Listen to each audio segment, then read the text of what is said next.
Hello my dear students welcome back to our channel चतुर्थ श्रेणी पिला माने आज आम तुम जो हाफ इयरली बा समेटिव असेसमेंट 1 होगा जाऊँगी तो तार विज्ञान गोटे प्रश्नपत्र आज आम ये भिडियो देखा जहाँकि तुम एग्जाम बहुत ही हेल्पफुल हम और तुम मैंने जापर तुम क्यों टाइप सब क्वेश्चन आसूँ। ठीक अच्छे तो देख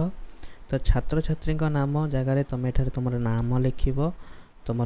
सेक्शन लिख तुम रोल नंबर लिख एठार तारीख लिख। ठीक अच्छे तो देख एक नंबर क्वेश्चन सब कौन रही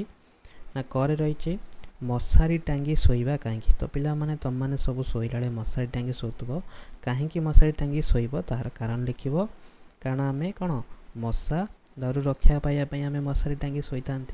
तो मशा कामुड़े आमको विभिन्न रोग होबार संभावना अच्छी तो से आम सब मशारी टांगी शोई था। ख नंबर पुष्टिसार युक्त खाद्य आम कहीं दरकार तो जेहेतु आम सब छोट पिला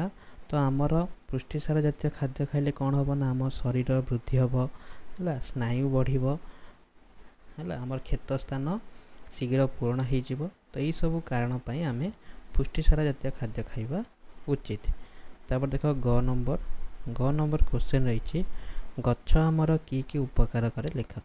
तो पिला माने तुम मैंने सब जानी तो गच्छ ठार आम विभिन्न प्रकार खाद्य होगला वस्त्र होगला औषधीय गुण तो इत्यादि सब आम पाई काठ है इत्यादि सब विभिन्न पदार्थ आम गच्छ ठारू पाई तुम ये लिखिपर। तापर देख दुई नंबर रही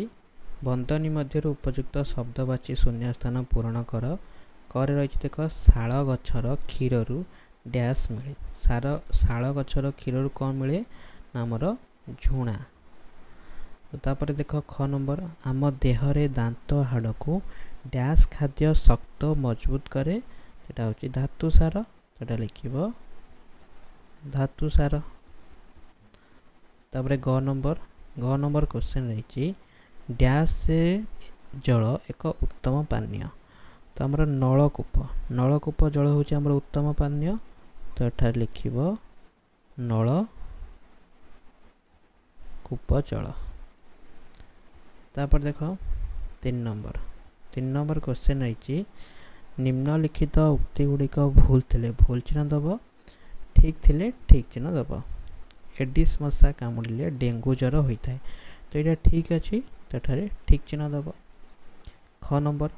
अधुआ फल खाइले रोग हुए तो यहाँ भी ठीक अच्छे। ग नंबर डाली एक श्वेतसार जातीय खाद्य तो यहाँ भूल अच्छे तो डाली हूँ एक पुष्टिसार जातीय खाद्य तो ये भूल चिन्ह दब। तापर देख 4 नंबर क्वेश्चन रही क स्तंभर शब्द को ख स्तंभर शब्द सह गार टाणी जोड़ क स्तंभ और ख स्तंभ शब्द को गार टाणी जोड़ जमती कि अँला तो अँला आमर विटामिन सी अच्छी अँलारे तो नलितारू आमर सुतुली हुए विशुद्ध जल हूँ आमर नलकूप जल को आम विशुद्ध जल कहीपर मूला आमर हूँ भंडार मूल। ठीक अच्छे तापर देख 5 नंबर क्वेश्चन रही पार्थक्य दर्शाओ श्वेतसार खाद्य आ पुष्टिसार खाद्य मध्य तुम मैंने पार्थक्य लिख तो श्वेतसार जातीय खाद्य कौन ना जो खाद्य खाइले आमको मीठा लगे है आ श्वेतसार जातीय खाद्य खाइले आमको अधिक शक्ति बा बल मिलता है तो पुष्टिसार जातीय खाद्य लिख आम जमी होगला समस्त माछ मांस अंडा आउ डाली जातीय खाद्य तो ये सब हूँ आम पुष्टिसार जातीय खाद्य लिखिकी तुम एठारे उदाहरण गोटे दीटा लिखिदब। तापर देख ख नंबर रही कूप जल और नलकूप जल तो दुईटा मध्य पार्थक्य लिख तो कूप जल हूँ कौन आमर दूषित जल है नलकूप जल हूँ आमर विशुद्ध जल। ठीक अच्छे ये तुम मैंने आहरी विभिन्न